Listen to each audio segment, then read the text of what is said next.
السلام علیکم ورحمۃ اللہ وبرکاتہ۔ ایک سوال ہے، آپ نے کچھ دھیان سے اس ویڈیو کو دیکھنا ہے، آپ کو بہت کچھ سیکھنے کو ملے گا۔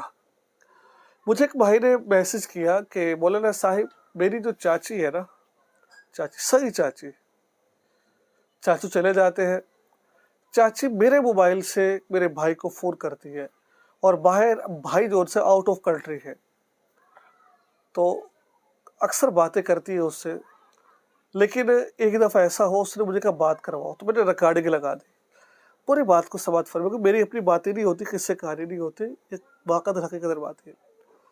تو میں نے ریکارڈنگ لگا دی کہ آخر یہ بھابھی ہے جو چاچی میری ایسی کیا بھائی سے باتیں کرتی ہے باہر۔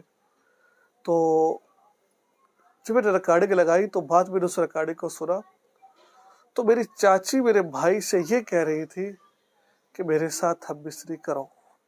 اب آپ سوچ رہے ہوگے کہ بھائی کیسے، وہ باہر ہے، یہ پاکستان میں ہے، تو کیسے اب مصری ہوگی، کیسے اب مصری کرے گا وہ؟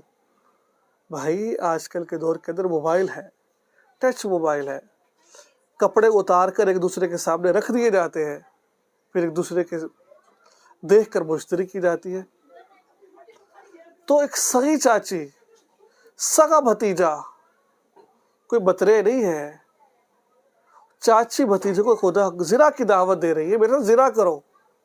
یہ وقت بھی آنا تھا، یہ حالات بھی آ رہے تھے کہ چاچی دعوت دے رہی ہے بھتیجے کو کہ میرے ساتھ آ کر زنا کرو، میرے ساتھ آ کر۔ اس لیے کہا جاتا ہے ٹھیک ہے محرم رشتہ ہے، لیکن اپنے قول اور فعل کے اندر بےہودگی نہ پیدا کی جائے۔ گھر میں اگر عورت ہے تو اس سے پردے کا خیال کیا گیا ہے۔ اس وجہ سے اپنے نگاہوں کی، اپنی بہن بیٹیوں کی حفاظت کیجیے۔ یہ محرم رشتہ ہے، چاچی والا، یہ سوری آپس میں بھتیجے چاچی ہے، پھر بھی آپس میں اس طرح کی باتیں کر رہے ہیں، اس طرح کے معاملات طے کیے جا رہے ہیں۔ اللہ تعالیٰ سے اللہ تعالیٰ ہم سب کو عمل کی توفیق عطا فرمائے، اور اللہ بچائے ہمیں، اور تمام بہنوں کے بھائیوں کے اللہ حفاظت فرمائے۔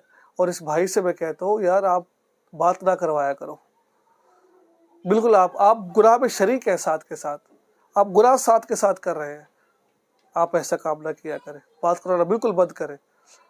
اگر نہ ہوگا موبائل، نہ وہ اس طرح کی باتیں کرے گی۔ السلام علیکم ورحمۃ اللہ۔